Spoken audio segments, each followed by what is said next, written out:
It is the most shattering experience of a young man's life when he awakes one morning and says to himself, quite reasonably, I will never play the Dane. When that moment comes, one's ambition ceases. And my ambition, my theatrical ambition, the treading the boards ambition, was to see the guy who says those lines.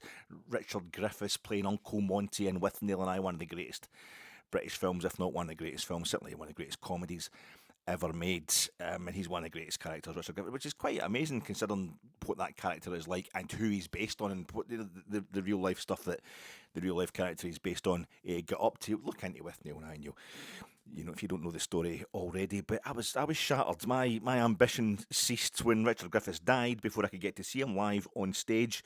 Went to see The Habit of Art, the Alan Bennett play The Habit of Art. It was on at the Theatre Royal, and Richard Griffiths was playing W.H. Auden, the great British poet. It was a play, well, not just based on that, based on a lot of different things, obviously. It's an Alan Bennett play. But it was W.H. Auden, one of the main characters in it, and or one of the main characters in it. And it was supposed to be Richard Griffiths that was playing him, and this is great, fantastic. It was a Friday night as well, but the understudy. In comes the understudy. I don't know if Richard Griffiths was ill. He didn't die straight away after that. It was a wee while down the line before he actually died. He'd been on stage elsewhere between that and passing away, or he was just scheduled to have a wee break at that point. And I hadn't spotted that. I didn't know about it, but it was the understudy, and that's straight from With Neil and I as well. You know, the line about, With Neil gets offered the job. The only job that his agent's got from is to understudy Constantine in the Seagull. You know, the Chekhov play The Seagull, and it's the phone box. He's on the phone box to his phone box to his agent. I've been in that phone box, that very phone box. It's right in the middle of the countryside down there, and I'm not going to understudy Constantine. I'm not going to understudy anybody, especially that little pimp. You know, and I've seen Chekhov. I've seen not Chekhov himself. He's dead as well. But it was the Seagull was the Citizens, and I don't know. It was some company from the north of England, or the northeast of England. That's terrible. I can never remember the name of the company that put it on, and I should, because it was phenomenal. It was absolutely scintillating, and it's a very difficult play to get right, and they did. But anyway, I'm getting off. The point was, I went to see Richard Griffiths, and he was the understudy was on, and the guy was great. He was fantastic, but it wasn't Richard Griffiths, and that was quite sharp. You don't get the person that you're kind of after, but it's somebody who's you still get to play, and you still get the thing. You know, he's playing W.H. Auden, as I say, the famous British poet W.H. Auden. You know, him and Christopher Isherwood, kind of hated by the public because they went to America during the Second World War, but they did do plenty of stuff, and apart from anything else, he's provided some of the most fantastic poetry ever written. But he said about his. Was it him that said it, or somebody else just said about his face? With this real craggy face by the time he got on later in life, when he's living with his partner in the wee village in Austria after being in the States, and I couldn't really come back to Britain. But he had a face that looked like it was all kind of really haggard, lots of really deep lines, and it's a heavy smoker, heavy drinker, heavy everything really, as well as a heavy thinker, and just a totally heavyweight poet in every sense of the phrase. But his face looked like a cake that had been left out in the rain, or left out too long in the rain. I can't remember the exact quote, but I think that's always quite. It makes me feel that we've got something in common, because I've got a face that looks like it's been inside and never been out in the rain, because it's chalk white and all that, but it's also blown up like a balloon. I don't have any kind of the same cragginess as you. I'm obviously falling to pieces and that, but it's mostly because I've eaten so much cake that my face is kind of really busting out. My skin's almost smooth at times because it's just completely spherical, my entire face, for the amount of cakes I've been. But and that's not the only thing I've got that links me to W.H. Auden, the great poet. And this is the only things that would kind of link me to him. But he it's another anecdote about Auden. He was staying over at some rich posh person's house, a night of poetry and debauchery probably, but they obviously had him in a room. They had a room for him, but there couldn't have been enough bedding, or there could never be enough bedding for Old Weston. He get wrecked probably, and he goes to bed. But the next day, this person goes in to kind of knock to wake him up, and not only he's got the covers over him as he lies in bed, but he's also got the curtains. He's taken the curtains down off the windows. Imagine big grand house with big curtains, and he's put them over himself, and also some artwork like a portrait or something, like a big massive portrait in the wall. I think it might have been something by a famous artist, that actually a big expensive painting, and he'd put it on top of himself as well, because he couldn't get to sleep without a lot of stuff. And I know there's really easy jokes to make there. The thing about Audin's face, the cragginess of his face, and you should look up footage of him to see it. It's quite incredible. Is that he was such a pretty boy when he was younger. When he was young, there could be no true beauty without decay. So Richard Griffiths, Uncle Monty, these lines that he's given John Withnail and I could really apply to Audin and all these kind of guys. But it's a security blanket, literally a security blanket. He needed weight. He needed to feel kind of heft on top of him, as well as the actual warmth you get from bedding. He needed to be kind of thick, heavy bedding before. And I'm like that myself. It's not so much I'm somebody who I can't stand the heat during the day. No, I like it to be cool. I like fresh air. I'm not very good in the sun at all. But when it's almost like I completely shut down at night when I try to go to sleep, and I need not just covers on me, but I need to feel like heavy covers, big duvets and all that kind of thing. Just kind of feel it. I don't know what it is. You need to feel it kind of snuggling around you, but it's a security blanket. Security blanket. You need to feel it's keeping you cozy and keeping you secure, and that I think is a theme that's dominating since Sunday, since the sacking of Russell Martin. What is it Rangers need in most of our fans? The ones who were shouting loudest about sacking Russell Martin. Of course he was crap. Of course he was garbage. We just needed to make sure. We needed to make sure. Get to the point. It was just there was no kind of turnaround waiting to happen. It wasn't part of the plan. It's just never going to get any better. It's getting worse, and we did. I think the sacking took place in perfect timing, but I think since then it's been so shattering an experience. We need to get somebody in it to make us feel better about ourselves, to kind of just give us a big cuddle. And of course, as I was saying earlier in the week, it's quite kind of upsetting almost to think it's obviously the Rangers fans that the larger, maybe the louder or the more knee-jerk element, or just the more instinctive element, just the normal average Rangers supporter. A lot of us are just can't help. We want Walter Smith back.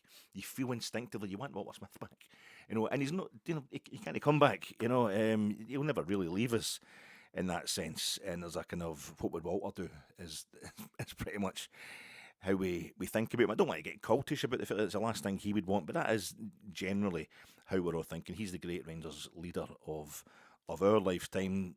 Nobody will ever beat that. But I think what's happened is, Neil Lennon even talks that stupid kind of handbags, famous, infamous, whatever, that him and Alan McCoist had in the technical area at Parkhead, or the tunnel area after that Scottish Cup replay, well over a decade ago. Walter Smith, I didn't realise until lately, it was Neil Lennon was talking about it, and he said, Walter gutted out the two of us.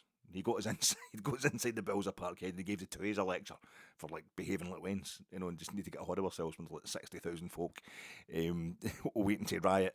They always say that about all firm crowds, but we rarely do. Only a couple of riots every now and then, every kind of half century. But it was great, just the respect that Walter was held in, father figure to all, and not just that's not excluding Celtic in any way. He just totally respected. Remember Colin Jackson talking to Ronnie, my colleague, in a book that we wrote together. He interviewed Colin Jackson, the late great Colin Jackson, and he was saying he wasn't getting the wages, wasn't getting the wage rise he wanted, and Apala knew Jockstein. He was at a party and Jockstein was there, that kind of gathering. So he says, go and talk to Jockstein about it. And Jockstein said, Willie Waddle just likes to challenge you. He wants to know you can stand up to him. He just challenges everybody, and if you let him walk all over you, he will. He says, so go back and demand more money, and he did, and it worked. So it's not all about hating that. Football people can respect proper football people from the other side, but I think there's a lot going on just now. There's a security blanket of Walter Smith, and we do that. I'm really guilty of it as football fans. We see a situation and you think, all right, how did that work out the last time? It's similar to something that happened in the past, and as we've said already this season, Nico Raskin falling out with Russell Martin, a kind of innovative, supposedly new manager coming in, and it's just not working, and he falls out with his star midfielder. That's Barry Ferguson and Paul Le Guen, from 2006. Only we welcomed Paul Le Guen with open arms. The support was really looking forward to Vive la Révolution, wanting PLG to come in and do the business, turn the club into some kind of sleek, continental, super well coached, super fit, kind of trophy machine. Never really happened. Wasn't getting going at all, and he fell out with Barry Ferguson. It's all very similar. So how was that resolved? Well, Walter Smith came in, PLG lasted like 6 months, and then Walter Smith come in, and we just started winning. Just started winning. It was an amazing journey when Walter come back. So I think we're instinctively looking for a comparable solution to this. So who's the Walter Smith figure now when all we've got is Steven Gerrard? We don't have any Walter Smith figure. Football in general doesn't really have any Walter Smith figures at all, but we don't have any heroes really available to us, and Steven Gerrard's the best we can manage because he's the only kind of working Rangers manager around who has won the Scottish League title, and it's quite sad, it's quite touching, but don't know if that means it's the best thing to happen, if it's the best solution, but it seems to be on the cards. I was sitting on my phone the other night, doing that thing where I couldn't get to sleep, thinking about all things Ibrox. Head's absolutely buzzing, and I just grabbed the phone and thought, I wonder what people have been saying in the comment section under my last podcast. They're talking about Russell Martin getting sacked and who we're going to get into to replace him, or the candidates. And somebody got, sorry, I never actually checked out the fella's name, which is the same as his handle. I think it was Glass Home or something. Nice big pods responding to Mike, the Hearts fan who gets in touch at times, and he was saying why thinks Gerrard maybe is not such a good idea, the turn of Gerrard. I think from what I remember, there's so many posts. I'm sorry, it's been brilliant. People get in touch, want to chat. It's my favourite thing, and I'm just really sorry I've not a chance to get back to everybody. Trying my best, but that's me kind of on holiday now. And that was the point. I was trying to get back to it, and I found myself writing more and more and more. Then I did that thing. I think it's happened to a few of you as well. See if your what do you call it? The screensaver comes on your phone while you're responding to your mid type on a reply that you haven't actually posted yet on the YouTube comment section. Screensaver comes on because I was like, how am I going to finish this sentence? What do I actually mean here? And then I went to swipe it and it was gone. Everything was gone. You've got to keep it. I can't let it go to screensaver. It's very sensitive when you're doing it on your phone. So it was gone. I thought, I can't even remember what I was saying there. I can't type that out again. It's far too late in the morning. I might as well just do a podcast about this, expressing everything I'm feeling about the Steven Gerrard situation. So that's what I'm doing just now, folks. This is your fat ache. I couldn't be bothered getting into online arguments for and against Steven Gerrard because my fingers are getting sore. They're far too big anyway for any kind of average size phone. So I did a podcast instead, reaction and preview pod. It's a reaction to the fact that negotiations are ongoing in London between the Rangers owners and Steven Gerrard, and everybody's reporting that things are going well and he's on his way. We'll wait and see that. And I'm previewing what his return would be like, what it would mean for us, what we're going to feel about it, the various emotions attached to a possible Steven Gerrard return, even though, as I say, until it actually happens, I won't believe it. Danny Rule, apparently the ex-Sheffield Wednesday young coach, innovative. He's been in the running as well, but I'm coming to you in association with Gersnet. Gersnet, it's not on this weekend because international weekend, but I think if Steven Gerrard is appointed, or if anybody's appointed as Rangers manager, they'll put out a special podcast, usually on the flagship show 9 p.m. on a Friday night. Flagship show's 9:30 on a Sunday, live on the YouTube channel, but usually have preview pods live on a Friday, but no match to preview this weekend for Rangers. I'm sponsored by Gersnet, and I'm also sponsored by Greeks Bearing Gifts. Greeks Bearing Gifts is fantastic kind of publicity drive. It's public awareness thing they're trying to do. The Greeks try to kind of rehabilitate this image they got from nasty old Homer. Not Homer, the Simpsons, it looks like me, but Homer, the old blind poet who might actually be in hundreds of different people, nobody really knows, who wrote the Iliad, the Troy, and beware of Greeks bearing gifts. But it seems to have been absolutely... If I went to Hampden last night, it was the Scotland game, and I saw the same thing. The first international match I've went to this season is a Greek side. You're just thinking they're absolutely going to hammer the home side in Glasgow, and they end up getting beat by 2 goals. And the first competitive club match I went to this season was exactly the same thing, a Greek side in Glasgow, and you're thinking they're going to absolutely destroy the home side here. And they end up losing by 2 goals. In fact, it was Vanigis Virgil. It begins with a V anyway, but the fellow that gets sent off for Panathinaikos at Ibrox because Finlay Curtis was taking him to the cleaners. He was playing for for Greece last night, but aye. The Panathinaikos managed to get beat by Rangers and then managed not to score more than one goal against us in the away leg as well. And on we went, fantastic. And last night Scotland somehow managed to get back level. I don't really know what happened. Greece just utterly dominated the game. They missed a gift of a chance themselves really early on in the first half. It just dominated the entire game. Scotland not at the races at all. Greece take the lead. And somehow Scotland win the game by 2 goals after that. After it was like 60, I think it was the hour mark that Greece took the lead right in front of me as well. I had to get a ticket last minute. It was at the Celtic end. I was in last night. But up the other end, it's 2-1 to Scotland. Goes into injury time. You're thinking, are they going to hang on? Is this going to be one of these end-to-end games? It's going to end up 2 each. And then the Greek goalkeeper just throws the ball to Lyndon Dykes, basically. Just there you go. Walk that into the net, pal. He did. So it's beware of Greeks bearing gifts. No, enjoy Greeks bearing gifts unless they're doubled down. Unless it's a double bluff. It's more evil than it's ever been because, of course, Panathinaikos against Rangers in the Champions League second round qualifier, the press are saying to Russell Martin before his first competitive game as Rangers manager, is this a season defining game? And he said, no, absolutely isn't. And it wasn't because he won it. And he's still away, but he might have been away a lot quicker if he'd get gubbed home and away in that game. And of course, this is Steve Clark. Steve Clark's going to end up taking Scotland to a World Cup if they carry on in this kind of form, and that'll guarantee him to be the guy to replace Brendan Rodgers next season. So that's a terrible news for Celtic as well. So it's quite interesting. I went to that Scotland game last night just to try and kind of forget about Rangers. Fat chance, absolutely fat chance. You've got Lewis Ferguson scoring at Hampden. I think the only other time he's done that was for Aberdeen in that League Cup semi-final against Steven Gerrard. And Steven Gerrard, who of course left us immediately before a League Cup semi-final, that one against Hibs, which went wrong. Went very wrong. The only domestic cup final Steven Gerrard took us to, and all the memes have been coming out yesterday. But I only won one trophy out of 9, and he didn't win any cups. A lot of Rangers fans, but he didn't do anything in the cups. Well, the only final I think he got us to was when we lost the League Cup final to Celtic, albeit a really dodgy goal. But we were playing against 10 men for a wee bit in that game, so that was a bad tune. And yeah, I don't think there's Bournemouth players and Brentford players on the park last night. Well, we've got them, and ones we've even signed for, but not Joe Rothwell comes for Bournemouth and that, but ones that are kind of on loan and that kind of thing. And it's just been Belgians, Greeks, or Greeks playing for Belgians. That's all we've seen all season. Panathinaikos, Genk.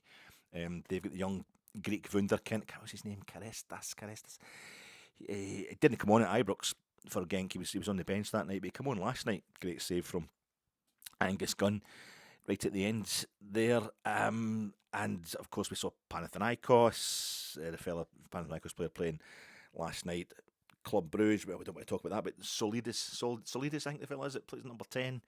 He scored one and set up about 3 across the 2 legs for Club Brugge against us. But mind you, so did all other players, but he really stood out, even in a really good Club Brugge side, and that's him. He was playing for Greece last night as well. It was just all these kind of things. It was really quite hard to avoid the coincidences between all these players. It was great. There was, what else was there? The whole Genk kit. I thought the Genk kit against us 2 weeks ago on Thursday. You get Max Johnson. He was in the Scotland squad because he did play for Sturm Graz, and then the Thursday before that it was Genk at Ibrox, and they had that cheap kind of white kit with a blue trim. It was the Battle of the St Andrews Crosses last night, and that's what Greece were wearing last night, kind of cheap looking white kit with the blue kit. And they missed an absolute sitter right at the beginning, just like Genk missed hundreds of absolute sitters in that game. And there was other coincidences I can't really board think. It was when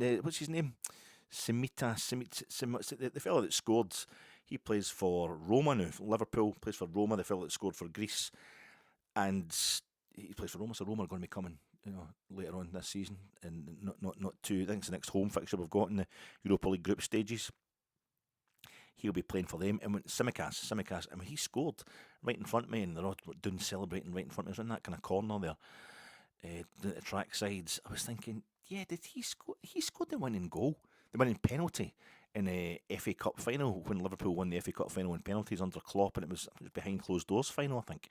He scored the winning penalty, and that's him scored against Scotland at Hampden after scoring a winning penalty at Wembley. I wonder if he scored against Northern Ireland at Windsor Park or against Wales, wherever they're playing at home these days. And then Scotland had equalised. It was just mental. It's kind of like Bologna, Bournemouth, the Birmingham City players, all the bees scoring for Scotland last night. But the thing is, up on the big screen, every time Scotland scored a goal, they had this big thing saying, "Let's go." The big massive screens you've got hanging under the Celtic end, hanging under the roof of the Rangers end, the two of them opposite each other. Usually we just see them going, VAR for Celtic. VAR gives Celtic what they need in this situation. But last night it was just the Scotland players, I think, encourage everybody to just come up, flash up, let's go, let's go. How am I supposed to forget about Steven Gerrard and about Rangers with all this stuff going on? How you doing, folks? I'm Alec Anderson. She's your little voodoo darling,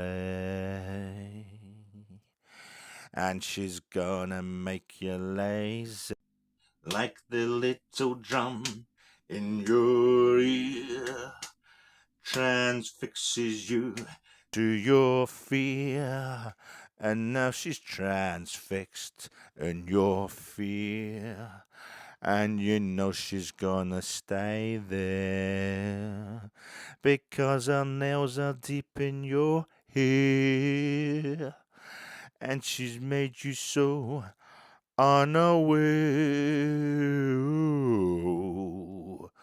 Oh, don't, Alex, just stop now. That's Susan Evans. She sort of stopped a bit later than you wanted me to stop, but Susan Evans is just a phenomenal song from a phenomenal album. Works both ways. You can think about, Voodoo Dolly is that for Celtic? It's going to be voodoo, bad voodoo for them. Steven Gerrard. But there's so many meanings, deep meanings you can get out of these podcasts. But my name is Alec Anderson, and I'm here on Friday night. I think it's Friday the 10th of October, isn't it? Friday the 10th of October.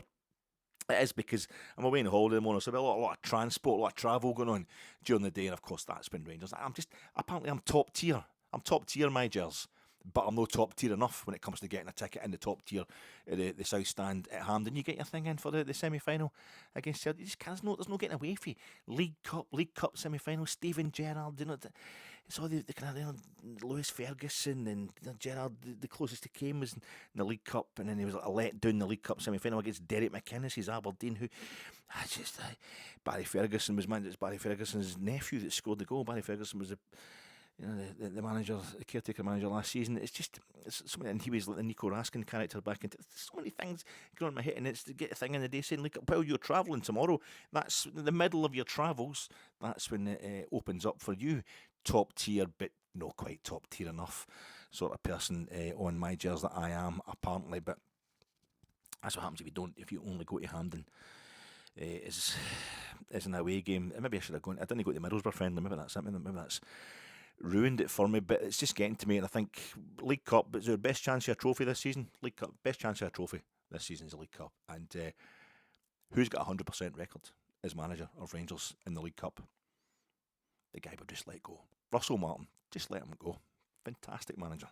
100% record, and the chance to win it. The chance to win a trophy for the second time since 2012. That'll be the one that pushes us over the edge, makes us feel we're back to being normal again. We've won a second League Cup since 2012. We're definitely the same club that went, you don't need to. Oh, don't you dare say that, Alec Meade. But it makes us feel like it, doesn't it? It would make us feel like it, and we've got rid of Russell Martin.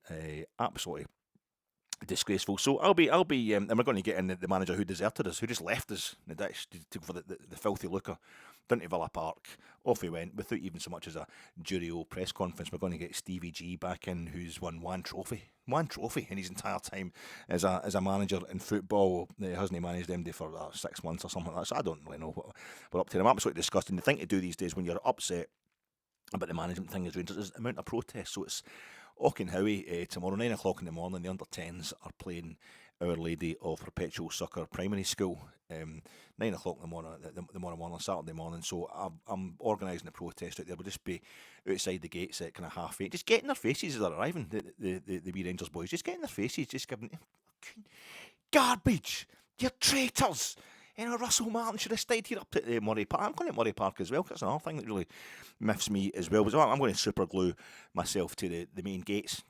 I'll super glue my hands, one hand to one gate and one hand to the other gate, just to keep it shut, and then I'll unfurl my huge kind of protest banner with I don't know, Joshua Barry's face where it crossed through because I think he's publicity. Or somebody in the Rangers review, maybe Johnny McFarlane, and then the other one will be Kavanagh and Marath in the one circle with their big two red crosses through. I don't know. I'll do something like that. Anyway, it's a disgraceful situation, horrific decision back on Sunday, horrific decision to bring in Steven Gerrard if he's going to arrive. But how are you going to unfurl your banner, Alec, if you've already glued your hands to the gates? Well, you'll just have to turn up and see. But that's what we're going to do. We're gathering the... What? No, I'm doing a protest. Oh, no, man, I don't want to go... Have I got to go on holidays? But my pals are... I'm playing with my pals tomorrow. We're going to do a protest. Like you see the guys in the telly doing it. We can be like them as well. We can... Oh, for sake. I hate you. You get me sweets? Well, you get 3 Yorkies for $1.75 in Morrison's just now. It's just a 3-pack. And can I get McCoy's? Aye, the steak, the flame grilled, the ridge ones. Aye, alright. I'll be there. I'll go. Right, the protest's off. Apparently I've got other stuff to do tomorrow. I've got to go on holiday. Russell Martin's at the chapter closed. No, it's more than that. The book is closed. The book is closed. A spooky thing that happened the other day. You might notice my head. You see, mostly during these podcasts, you see my fat head kind of looking at you all the time. My baldy coupon as opposed to my eyes, and I'm looking at notes because obviously I'm a genius, just like W.H. Jordan. Always getting ideas, and so I end up writing them all down just so I can try and get to sleep. And you end up with crazed kind of handwriting like that. And I've got these jotters that are actually full of it, because I do stuff for Jersnet as well and other wee things. I try to write wee articles and that every now and then as well. So it's all these jotters that are absolutely full of stuff. But on Sunday, the game at Falkirk, I thought I'd take a few notes, just various things that have happened during the game that an old man like me is going to forget within 5 minutes. And I was writing in this jotter that I've got here, and it was all this kind of stuff, It was a last page. Took it right up to the actual last page. It was the last page. The chapter's closed. That book is closed. I should have known there and then. That was it. Russell Martin was done. Is that where the expression comes from? He got his jotters, because it's really what happened. This is fascinating stuff. I'll get to the point. It's certainly not chapter closed for our new owners, and it would seem in particular our CEO and sporting director Kavanagh and Marath are not leaving this decision to Kevin Thelwell and Patrick Stewart. Who are we going to get in as replacement? They're kind of front and centre of it. After the kind of 7-interview process and undue diligence, which led to his recruiting Russell Martin, I didn't want him. I didn't want to have Russell Martin in, but when we got him in, I thought, okay, let's give it a chance. And I kind of convinced myself it could work and all that, and we did give it a chance, and it definitely wasn't working. So the co-owners are stepping in to kind of babysit this one, the drive for the next head coach and manager of Rangers, and that's a big notable difference. If not going to drive it entirely. When your boss kind of guts you out and gives you a hard time, that's garbage, Alec. That's rubbish. Come on, don't give me this rubbish, right? And come on, get a move on. You know that he's really just saying you're so good that I might lose you. I need to keep on top of you. That's the way I've always interpreted that. Anyway, they don't want you to slack off. They're trying to get you to maintain. Yeah, we gutting out every now and then for the various wee things you do rank. That's okay. It's the time to be worried is when they're no angry at you. When they're like, Alec, knock off early. We'll take care of this. That's not. Don't you worry about it. Just you go home and don't do anything too expensive, but just go home and chill out and just see you in the office tomorrow maybe at 9 o'clock. Come in for a wee chat. Aye. Not just smart casual. You'll be fine. Smart casual. That's when you start.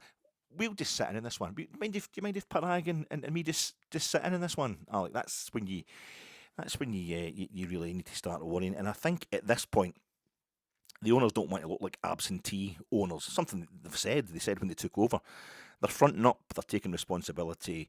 They're showing it. Their statement from, I think it was Monday. They issued a statement. It wasn't just words. The mistake of Russell Martin is they're kind of refreshingly keen to point out on them. I can see exactly why they appointed Russell Martin and why they took the time they did to sack him. But listen, I've been through this in all the previous podcasts. I can see why they did it. If you're desperate enough to argue with me about that, or find out what I'm going to do, you can go back and watch. Basically, every podcast I've done this season requires a justification for not sacking Russell Martin. And that's what it's been, just justifying not sacking him. But I think I can see why they did appoint him and why they took the time they did to sack him. And I think probably the fact that we've had a couple of weekends, League Cup Saturdays, whereas League Cup games used to be kind of all at the beginning of the season and then midweek up until the final. And you've also got international weekends. There's been one before this international weekend. I think that's delayed the process probably of sacking Russell Martin. There's not been enough league games to get him sacked even quicker. But I think it kind of proves they won't be swayed too easily by fan hysterics, that it took them only 123 days, but as many as 123 days, or only 75 days of competitive football, I worked it out as being, to actually take them that long to sack him when there was mass protests and all sorts of hysteria. I think it proves that they won't be swayed too easily by fan hysterics, but they will act when it's officially a mistake, when they realise it's undeniably a mistake. And I think that's also led to the candidate they're choosing to replace Russell Martin, or the one they're prioritising, it would seem anyway, if the reports on Sky and the BBC are anything to go by. Even if we did, it's going to sound out Steven Gerrard in the summer, as he was one of the original candidates for the job before we appointed Russell Martin. I think sounding him out again proves they know the safest option, what we construe as being the safest option anyway. There is no safe option. But what we construe as a support as being the safest option is needed right now to follow on from a choice that we all saw as wildly risky, if not downright wrong. There's a certain risk in them going for the opposite kind of manager, or kind of leader, kind of gaffer, let's call him that just now. I.e. a manager instead of a head coach, like an old face instead of something innovative. And I can see us all being kind of sat here in a year's time, having sacked Steven Gerrard, or him having walked out or resigned, because we have as much certainty about Steven Gerrard's kind of honourable footballing morals as we have legitimate doubts about his motivation to go again. If it isn't working for Steven Gerrard, there will be no need for kind of banners and protests. Apart from anything else, he's absolutely minted having spent that time in Saudi Arabia. So he's just in it for the glory. And if he's not getting it, then I think he'll have the glory of walking away nobly. But if we're in it, if we're sacking Steven Gerrard, and if he gets the gig sometime in the next few days and it doesn't work out and we're sacking him again in a year's time, we're all bemoaning the fact, well, they've tried the new kind of flashy ideologue head coach, the new owners, and now they've tried the tried and tested club legend, and both ended in disaster. That's a problem we'll have to deal with at the time, but I don't see us having won nothing between times. For all I kind of preached patience under Russell Martin, he didn't go until I was absolutely sure it was never getting better, only worse. I had kind of lost it with him in one major respect. That's one thing. I wasn't preaching. There was one arena, if you like, in which I wasn't preaching patience with Russell Martin, which I really just I couldn't take it. Before the Falkirk game last Sunday proved that he was gone in all respects. It's the Europa League, He just no. It's Stevie G will win us the League Cup. I think it's not going to be might not be a long-term fix, but I think he'll win us the League Cup if he was to arrive minimum this season, and he'll get us back to the kind of very sort of European credibility. This new European credibility that was new under him. He helped us attain it in the first place in his first spell. In many ways, Walter was even more successful, given our kind of financial position, in his second spell. It was more concentrated glory. Shorter term than his first term as manager, but it was more concentrated, the glory. Got us to a European final, and he was certainly more assured as a manager by the time he come back, Walter. And he too had time out from the game, the same as Steven Gerrard, after a spell at Everton where his kind of miracle working in a terrible situation was largely underappreciated by Evertonians. But Jock Wallace, he failed in his return as manager in kind of 1983 to 1986, but he got us a couple of League Cups and had us in a kind of pretty decent run at the start of the 85-86 season, which made us think, we're up at the top of the league and all that, before it really fell off a cliff. I was there for that. Wow.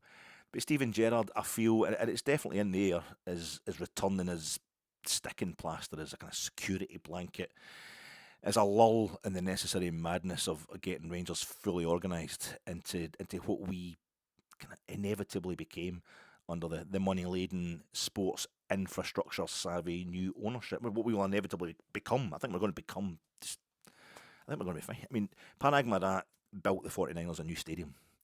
The San Francisco 49ers, I think that's the sixth. I've not looked at it recently, this table, but I think they're the sixth richest sports franchise on the planet. He's moved home. He's helped them move their home. And that's one of these things, if you do that right, it's not even a sign of how good you are that the San Francisco 49ers let you do that. If you do it right, and he did, he made a success of it, you can write your own ticket after that. The money will come to you. Investment will come to you. You are in when it comes to sports all around the world, all around the planet. And what he's done at Leeds United doesn't just prove that Parag Marat can transfer his skills to soccer, but he can transfer them to the home of the game, to British football.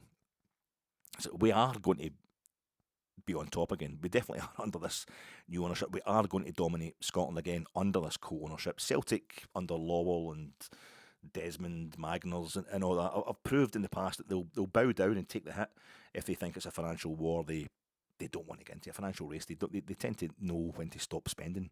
Celtic, and they'll recite what happened to us in 2012 as why they should. Remember John Reid doing that. It's a moral imperative, to make sure you're not getting. I think that's a nice way of telling the Celtic fans you're not going to be spending any more money, John. But we've got very real might behind us now, proper heft. And my only kind of worry about Parag Marat and Andrew Kavanagh is when and how they're going to leave us and what kind of state they'll leave us in. I have zero worries, as I say, about them getting this right. This is why I was so unfazed about Russell Martin. See, if it's not working, they'll sack him, and they did. But why not try something different to what we've been trying for the last 4 years? Because in domestic terms, that's patently failed. And we don't know that an ideologue coach of another ideology won't succeed in the future. Russell Martin kind of chucked his own ideology anyway. I think that's part of his failure. He didn't even try to go down in flames, doing his own thing. He just went down in flames. Didn't even get it. It was just kind of drowning, just like a wet blanket. We just know that now Rangers need to go the opposite way. I think it's an instinctive thing, but we need to go the opposite way from the Russell Martin experiment to get the fans back on side and stabilise one aspect of the club while all others continue to be in a relative kind of flux, because they have to be. The club has to, almost needs to be in a state of flux right now, because the owners only took over in June. It's only October and everything needs changing, replacing, doing up. It's an absolute... It's no coincidence that we're hiring director after executive these days. Before Russell Martin was sacked, a few days before, Thelwell's son, infamously comes in as head of recruitment. Our new head scout gets brought in. A data leads guy has been brought in as well. And a few days after Russell Martin is sacked, we're still bringing in a new head of the academy. I think we're getting a guy from Wolves. He's going to come in, and he's taking that job off Thelwell. That's lightening the load for Kevin Thelwell. I think we're running around right now like a couple who've won the Euro Millions. We just not used to having this amount of money. Won the lottery, we've got a brand new mansion. And it's too much to do. It's all good news, but we're not used to having this kind of wealth and having this kind of... And there's so much work needing done. We've got the mansion, we've got the funds, like we could never imagine, to buy every bit of furniture, every bit of technology, all the kind of cars and that, and all the clothes that we want. But we still need to know where to put all the stuff from our new house, from our new life, and how to put it all together, how to make the kind of the look of the new place flow, in a way that kind of commensurate with our wealth. But Russell Martin, unfortunately, was just too on the nose. It wasn't so much a rushed purchase, a quality piece of artwork in the right colour but the wrong material, as he was the beige carpeting throughout. It's just basically, we've already got beige walls and a wee bit of beige furniture. It was just too on the nose, and it's a big part of the project, but it is just one part, and it's gone. And we'll get a new carpet in through. It's going to be. We'll got the money to make sure it's done well and it's done quickly. But the unpacked boxes are everywhere. And the driveway is rammed with delivery vans full of brand new stuff that's not even been unloaded. We're all so excited by what we can be. I think, well, traumatised by what we have been. This new club that we can be, the new version of Rangers, the updated version of Rangers, the kind of rich again, got a proper infrastructure again. we're also excited about that, but also I think it's traumatised by what's happened to us. This is why, as I keep saying, obviously Philip Clement had his contract extended, you know, last season, last summer, because he just saw the absolute mess that was there, and there was nobody else to run it. I see Ross Wilson's off to Newcastle now. He just seems to follow the money, doesn't he, Ross? And why not? Because let's not get into that now, Alec. But we can. I think it's we're traumatised by what we have been. The change is all too much. We're kind of freaking out. It's just like too good, too quickly, and there's too much to be done, even if it is in a positive sense. Stevie G's I think is the well-meaning neighbour who's kind of comfortable with luxury. He's no negligent about style, but not intimidated by it either. He's kind of oozing class, and I think he would step in and kind of calm it all down for us just now in this period where it's needed. I can't see Steven Gerrard lasting that long. I'm not particularly excited about it, but I don't. At the same time, I wouldn't be against it either. It might be needed in some ways, but I think Kevin Thelwell was too busy running too many other things to oversee Russell Martin properly. I mean, the academy thing I was mentioning, we've just got a guy in this week who's going to take the duty of running the academy away from Kevin Thelwell, maybe. But him and Patrick Stewart, Kevin Thelwell and Patrick Stewart are now kind of Lou Diamond Phillips in the movie Stand and Deliver. It's a 1988 movie. It's one of these kind of inner city school teacher things. Key and Peele do a great. Is it Principal Garvey, Mr. Garvey, the teacher? It's Aaron. Not. It's a great. It's Key and Peele. You look it up. But this was a true story. It was based on a true story. Steven Gerrard is Lou Diamond Phillips' old gran, his mamacita in that film. A great scene in that film, and I think with Kavanagh and Marath still. We're Edward James Olmos, the math teacher. There's a scene where Lou Diamond Phillips is one of the troublesome Latino inner city kids who's always misbehaving. He's in a gang and all that. I think I can't really remember it right. But they end up all becoming maths geniuses because Edward James Olmos, who's also from the streets, but is a maths genius, he's determined to make them all maths geniuses, and it's a true story. But there's one point where Edward James Olmos, it's probably a gang-related thing or something, he just can't make a class one day or one night, and that's it. Because Edward James Olmos, he's the guy that ends up, he plays the lieutenant in Miami Vice. Just do it, that kind of hard guy. He's a kind of hardened character. That's it, you're done. That's it, you're out, you've had it. You didn't turn up. There's always excuses. You didn't turn up. So the way the guy gets round it, the Lou Diamond Phillips character, who's playing the student, he brings his gran. He brings his gran along to the teacher's house, and kind of pits her in front of him like a human shield, and he knows. Edward James almost says, "Oh, Mamacita, hello, please come in." And he's looking after her and all that, but he's looking over her shoulder. "No, you come in, we'll get you a cup of tea and all that. We'll get you something to eat." She's there on behalf of her grandson, and he's looking over her shoulder. This is the lowest thing you've ever done. This is just right. You're back. We're not going to throw out your gran. I mean, she's lovely and she's always welcome as Steven Gerrard, but we know what you're doing here to save your skin. The fact you want to save your skin, and we'll go to these lengths, is maybe a slight recommendation in itself. And we're saying this to Patrick Stewart, I think, maybe Kevin Thelwell, while also politely leading Steven Gerrard into our house again. This is your last fling. This one goes wrong, I think Kavanagh and Marath will become Lou Diamond Phillips as well. We're always, I would say, us the support. We're always Edward James Olmos, us clever Rangers fans. But I never saw Russell Martin. I think the game against Pilsenia at home, Victoria Pilsen at home, and those two nights against Panathinaikos were great results. And that, but there wasn't. You'd see, that was a good result against Hibs. We ended up getting the win against Livingston, but we need to see more. We need to see. There was never a moment where you thought, right, this is definitely the guy. But there was little moments where we kind of staved it off. It was all about, maybe not time to sack him yet, rather than this is definitely the guy. We never got to the moment with Russell Martin where it was like, this is the guy. But it was almost like, right, let's not sack him just yet. Let's just make sure. And we got to that point. And I think in the same way, is it possible to be reassured by the prospect of Steven Gerrard, but not enthused by it? I'm no like, yeah, here we go, Stevie G, but it might feel nice as opposed to, is something feeling nice? You been enthused by it? I don't know. The problem or the concern is that Steven Gerrard is a backward step in playing style too. Yes, of course he'll know how to mount an attack and clear a ball at the penalty area. My God, we might even see Rangers have some sort of kind of midfield presence for the first time since May. That'd be bloody amazing. But while we may think Russell Martin was too doctrinaire about an outdated philosophy, we also worry Steven Gerrard is over 4 years behind the curve, almost exactly 4 years. The poetry of him possibly arriving in time for a big League Cup semi-final.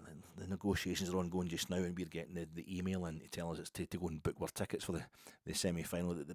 The poetry of him doing that after leaving us immediately prior to a League Cup semi-final is not lost on this old fanboy who was kind of far more gutted and disappointed in him when he went to Saudi to take blood money than I was when he left us to go to Villa, because he was always meant to leave us for an English top flight club. That was the quid pro quo.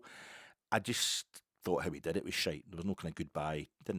No wee press conference just to say goodbye to us. And when he goes on to a Gary Neville and it was a Gary Neville podcast and a Gary Neville thing on Sky, but I saw it.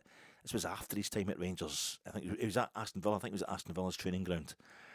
Quick wee interview with Gary Neville, and he was talking about his time in Scotland, and he says, "Oh, like his first Old Firm game." He's like, "I just remember thinking this is great. What an atmosphere. I should maybe have played for one of these. Instead of going to LA Galaxy, I should maybe have played for one of these." I mean, either Rangers or Celtic couldn't have cared less, just to get in about the atmosphere, to enjoy it. And I thought, oh, that's fair enough saying that, when you're still at Liverpool or you've never been to Scotland, but you've managed us and you won the league with us. I just felt that was a bit shite.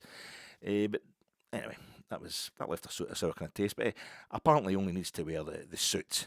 He only needs to put on the shirt and tie, and that's him automatically. Everyone's forgiven. That's him respecting us to the max again.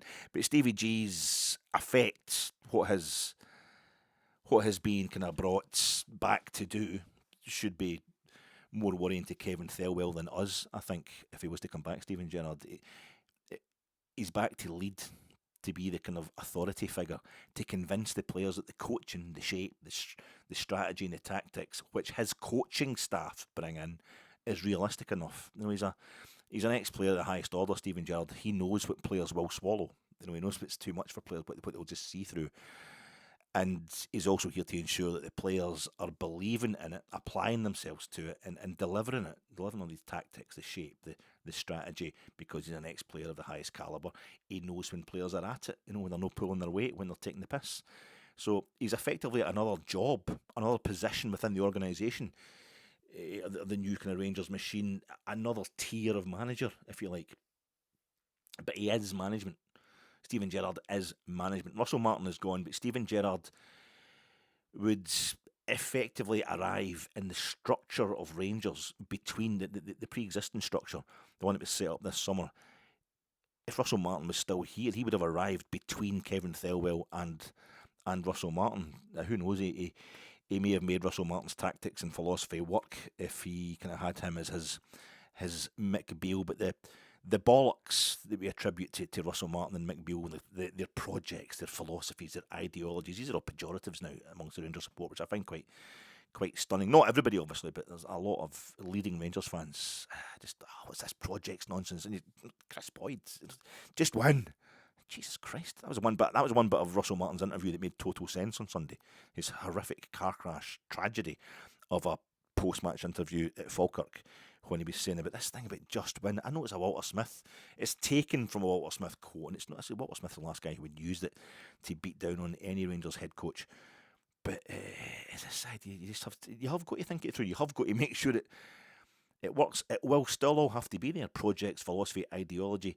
These are just other words for planning, for fielding a team, for game plan, for structure, for tactics, for shape. When you're sitting up at the back of the main stand and you're giving it, fucking can't get the ball in the box, and you can't keep the ball out of our box, Beale or Russell Martin. That means you're seeing a lack of structure, a lack of planning. You're seeing the project isn't being communicated properly. It's just all semantics. It's nothing to be. We do have to have innovative thinkers. We do have to have people who are at the front of that. If it's Mick Beale returning or not, there is no coincidence Steven Gerrard's kind of take me back football. I'm available again. Interview on Rio Ferdinand's podcast. It made a lot of his a lot of references. He made a big deal of his need to get in a coaching staff. I didn't have the people around me when I got a few offers earlier on this year. I didn't have the people around me, the coaches. So, I mean, let's talk about Jermaine Defoe and coming back in a coaching role with Gerrard, Gary McAllister, but we don't know who's going to get in as kind of coaching guru. The coaching template will be collaborative under Steven Gerrard if he comes back to Ibrox, but just as Stevie G will take on ideas but ultimately have the final say, so he'll need ideas and explanations about the very level of coaching knowledge he openly admitted upon his arrival in 2018 that he was too busy playing the game to acquire. We don't want a guru in charge of our team. We've decided that after Russell Martin. But we don't really get to the level we need to be at. We didn't get to 55. We didn't get to winning the title under Gerrard in the modern game without a little bit of the kind of Thomas Tuchel, Jose Mourinho, Fabian Hurtzler, Arrigo Sacchi, Michael fucking Beale thing of a guy who's too busy coaching, who had an injury or who had no ability whatsoever as a player, who had an injury as a young man. I just realised at a young man, it's Jurgen Klopp, same thing. Bang average player, made the most of his career, but was just knew the best I'll get. It's got Walter bloody Smith. Walter Smith, he loved playing football. All football people do, but he knew straight away that he was a kind of average player. He was never going to get very far in the playing side of things, but he was just coaching. He was getting his coaching badges straight away. He said himself he was always interested in the tactical side of the game, getting into the management side. He was learning from the moment he became a player through his whole career. Steven Gerrard was just like too busy leading Liverpool to the Champions League to have any time to get, look up the coaching manuals and start taking his badges and all that when he was 20 years old. This is what we need. Michael Beale, the brains behind the operation, couldn't do it on his own. He couldn't discipline himself when it came to the tactics when he was head coach in his own right at Rangers. But under Gerrard, it worked eventually the last time. So I don't think it'd be a properly long-term appointment. We need somebody in the door who's got that kind of study, the passion and the expertise of tactics and innovative, getting it up to date and what have you, getting the tactical kind of template at Rangers up to date. That will have to happen. Steven Gerrard leading it, Steven Gerrard being a manager as opposed to a head coach, doesn't kind of deny the fact that we still need a head coach. We still need somebody to sort out the tactics and devise the stuff. This is what the players we have. Okay, what's the best way to deploy them? What's the best? What style should we go for? It's still got to be sorted. It's just because it's like we don't want to hear about that. We just want to know that Steven Gerrard's battering it into shape. That's fine. So I don't think it'd be like a properly long-term appointment, Steven Gerrard. Even if he got like a 3-year contract, I would hope he'd just give him a kind of year rolling contract. But neither do I think it's totally retrograde. As long as we, the support, are realistic about it. And that's never going to happen. As long as we realise it's been done for us, this move's been made to kind of appease us. It's us that wanted this, and it isn't all of us. I mean, I'm no crazy about the Steven Gerrard thing, but I'm not crazily against it either. It worked to certain levels at Celtic, Brendan Rodgers, Neil Lennon, Billy McNeil even returning, coming back for a second spell as manager. But it worked probably most spectacularly in Scotland with us, with Walter. Walter's second spell, he too had taken time out from the game, but he'd built up his rep again with the bit of coaching at Manchester United and then doing the Scotland job.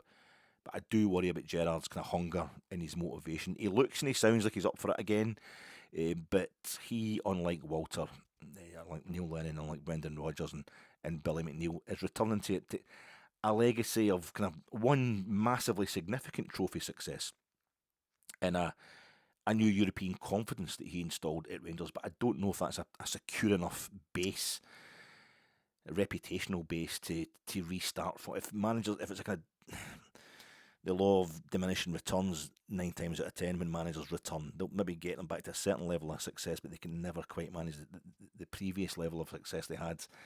I'd say Walter's a guy who's maybe got closest to that. Even then, maybe getting us to the UEFA Cup finals isn't quite as much of an achievement as being a goal away from the Champions League final. Who knows? But most of the time, it's diminishing returns. So he did just win one league title. What a league title it was, I don't know. We know Steven Gerrard's, if he wants it badly enough, he'll make it work. For long enough, I think he'll make it work even just for long enough to drag us to drag us on, to push us on anyway, to get us going again. Win that League Cup, and that changes everything. That's so significant if we win if we win a major trophy, a domestic trophy for the second time since 2012. It's absolutely, it'd be a huge thing. He didn't lose more than, I think, 3 or 4 games by more than a single goal. Stevie G, it was a really rare thing that Rangers lost a game by more than a single goal, and it was never by more than 2. I don't think. We need that kind of solidity under us right now. We need to get that back because we've just been absolutely garbage beyond all belief under Russell Martin. He effectively took over in May 2018. So he'll have his first taste of inheriting a squad whose personnel he can't significantly alter straight away. And this isn't taking over in May and really kind of arriving in June straight away on the training pitch and having the whole summer transfer window. Just, we didn't have the same kind of money when he first arrived, but still, he's not able to buy anybody straight away, and he's not got a lot of time in the training pitch with them. But we've got the players to do something. I think we've got enough players to do something serious in Scotland this season if somebody gets a hold of them properly. And January's not that far off anyway, so we can make a few signings then. But politically, and I never thought I'd say this. I don't mean politically within Ibrox, within the setup at Rangers. I mean politically. That's the world we're living in today necessitates it. Friends of mine and other bears I only see on social media, I made varying kind of sized deals about Russell Martin's politics. I've never voted Green in my life, especially the Scottish version, but my only lifelong kind of fundamentalism objection is the colour green. That's the only thing I kind of fundamentally object to in it. I think Ibrox is built around one massive big square of it. Boise, Idaho, them Broncos, on the blue. We're on the blue at Boise. Look into it, Rangers. And Northern Ireland playing green, so we can't have anything against it, really. The idea that you can't be vegan or you can't practice a bit of kind of Eastern chill-out nonsense if you support Rangers is just total garbage, but yet so many people seem fucking so super sensitive and, oh my God, he's a vegan, he's going to give her Wayne sex changes and that kind of stuff. It's fucking ridiculous. But I've seen it definitely creeping in to how we're judging the football we play. As if being a modern people. I've seen this recently. We don't want any of this modern football nonsense. What are you talking about? It has to be. Do you want to go back to, the WM formation, just playing with 2 fullbacks and stuff like that? Would be the laughing stock. But you've got to be as modern as possible with your football. You mean don't just talk the talk and we'll be able to walk the walk? Don't do something that's above the players can't cope with. Just do something that works. That requires modernism. Pep Guardiola he's a guy who played the game to the highest level to the last possible moment and still became a coaching guru because he's absolutely nuts. He's a kind of workaholic thinking all the time is Pep Guardiola, but even he's changed his tactics and updated them, invented tiki-taka, then just kind of left it behind and moved on to new versions of it all the time. That's what we've got to do. We've got to be innovative. You've got to be modern or you're going to get bloody left behind. And getting a team that knows how to get the best out of the players that you've been given, and change it from game to game. It doesn't mean to say you have to immediately unlearn everything that everybody else knows about the modern game, the possibilities. The more you know, the better it always is. But I think it's almost like having a team that's trying to play possession football or attacking football is being seen as woke these days. And the fact, of course, seeing the term woke as a pejorative is in the first place is at the crux of this kind of non-argument, this distraction which has been set up to dominate what masquerades as political discourse these days. But Steven Gerrard is a bit of a dude.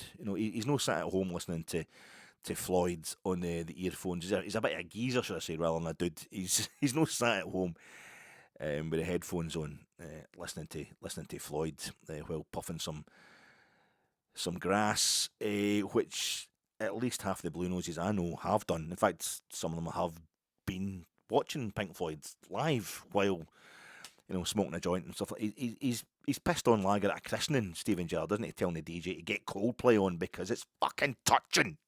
It moves my emotions, you bastard.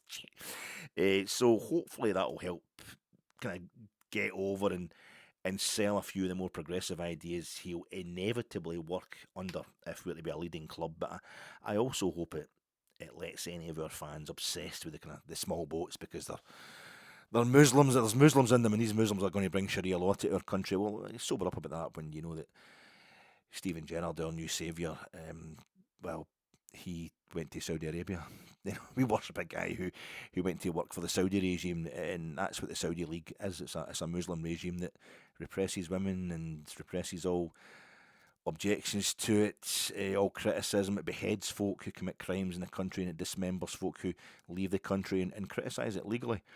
We want Stevie G back because he's real.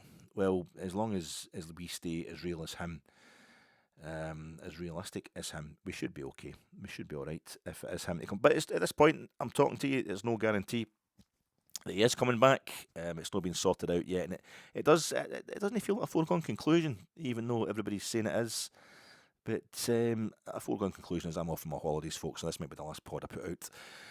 Until a post-match reaction pod after the United game. I would try and at least deliver a wee message to you if an appointment is made. But unless he prefers staying in Bahrain, maybe Stevie G just wants to stay in Bahrain and keep all his money because, well, who knows more about tax problems than ourselves. There's no interim coaching teams been appointed at Rangers just now, so it looks like they're trying to get somebody in place before the United game. Meetings are taking place in London, it's said, between the owners and Gerrard, and everything's going smoothly, but it all seems like a done deal, but it really isn't until it is. So there you have it. That's my views on Steven Gerrard coming back to Ibrox. But now I've given that some time and some thought, you can be guaranteed Sean Dyche has kind of changed his mind, and he's starting on Monday with Gary O'Neill as his assistant. There was a good article in the latest When Saturday Comes, which just got through the door yesterday. What's it? It's terrible. I can't remember the journalist's name. I think it's a German chap, and he's talking about Bayer Leverkusen. Bayer Leverkusen being held up as an example as to why Rangers should have sacked Russell Martin straight away, because they sacked Erik ten Hag after, I think, was it 3 competitive games? I think they sacked Erik ten Hag this season. It's actually hilarious. The stuff it's quite funny. He's talking about Granit Xhaka. Went into a meeting with Erik ten Hag at the beginning of the season, and when he came out, he said, "I want to go to Sunderland." I want to go. I know we won the German double last season, season before last, but I'm just going to get me out of here.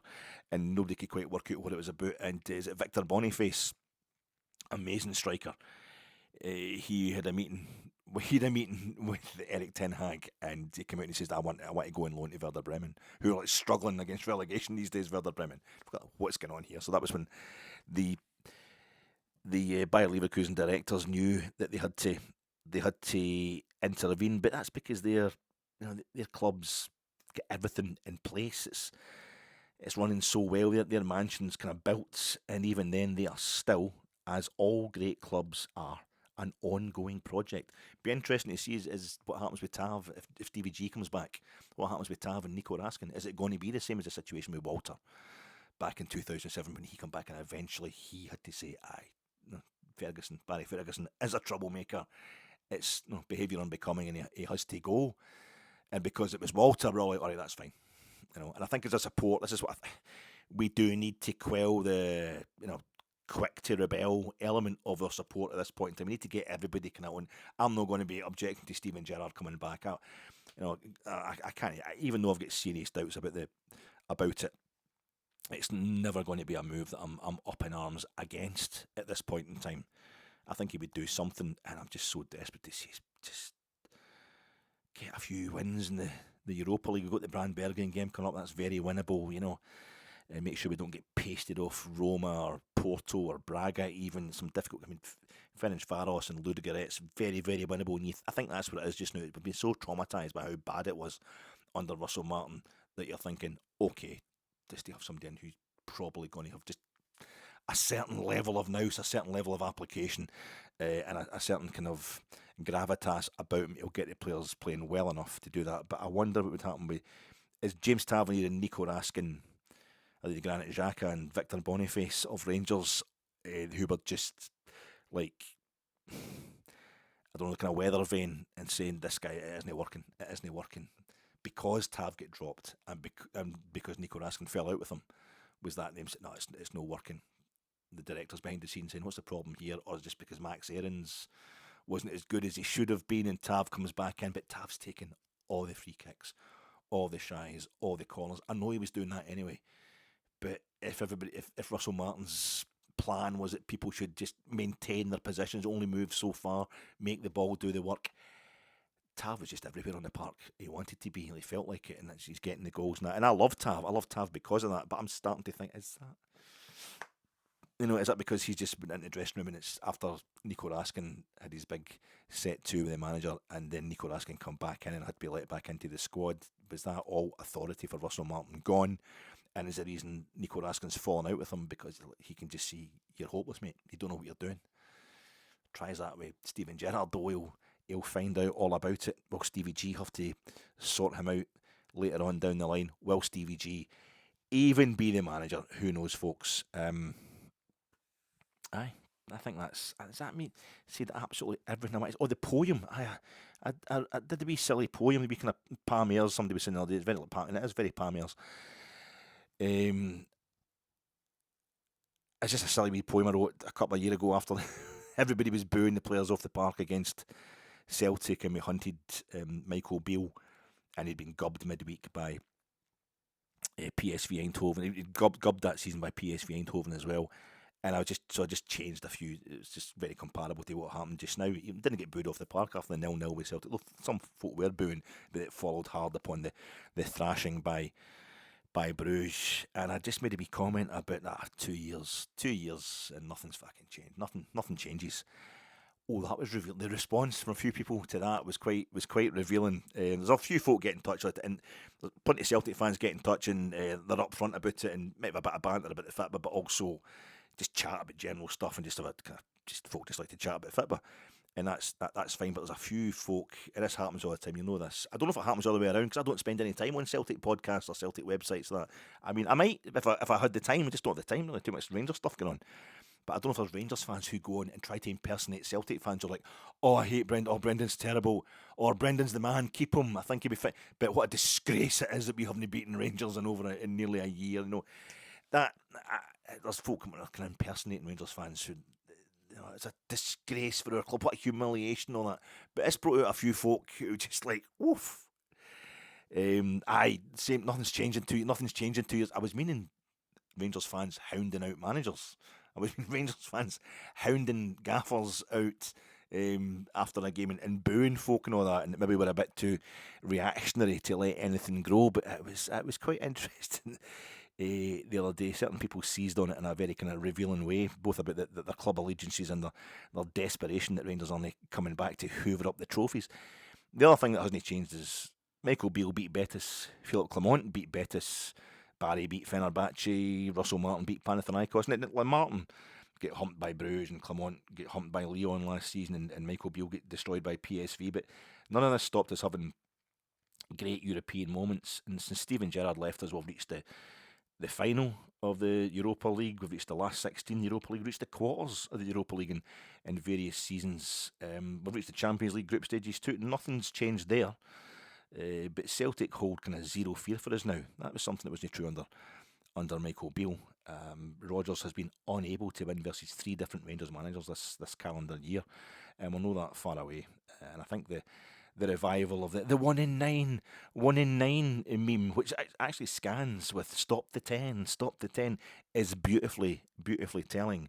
Them scared. I think a few folk, I mean, who wouldn't be scared? Which Rangers hater wouldn't now be really pissed off that we've got rid of Russell Martin? And that thing that I saw people, Democrats or people who just knew Donald Trump was just venal scum in the last election, when it was before Biden getting the election before last. The campaign stickers saying literally any living thing, anything would be better than Donald Trump being president. And I think we've all realised that anything would be better than Russell Martin being manager of Rangers. Anybody coming in is going to make. I feel terrible saying that in case. Imagine Russell Martin was listening to this. I would feel awful. I know what the guy was trying to do and all that. Well, I didn't by the end up, but I have nothing. I have no kind of animus towards the fella, and I hope he gets on well. But in his future career, a bit of mistake probably on both parts. But there's no doubt about it that anybody who hates Rangers will be sad that Russell Martin has left, and whoever we're about to get in is going to make an improvement. If it's Steven Gerrard, well, there's going to be a whole lot of celebrity and a whole lot of gravitas. It's going to be, a bit showbiz, but at the same time, a bit proper, and we'll see how it goes. But I know where I'm going, folks. I'm going off my holidays, and thanks very much to everybody for paying attention, for giving your time to my nonsense for the whole Russell Martin period, which has just been unbelievable. It's been bloody draining. So we all deserve a holiday. So even if you're not actually going away on the October school holidays this week, troops, have a nice weekend without any Rangers games. Just wondering, whoever we get in, it's going to get better. Thanks, folks.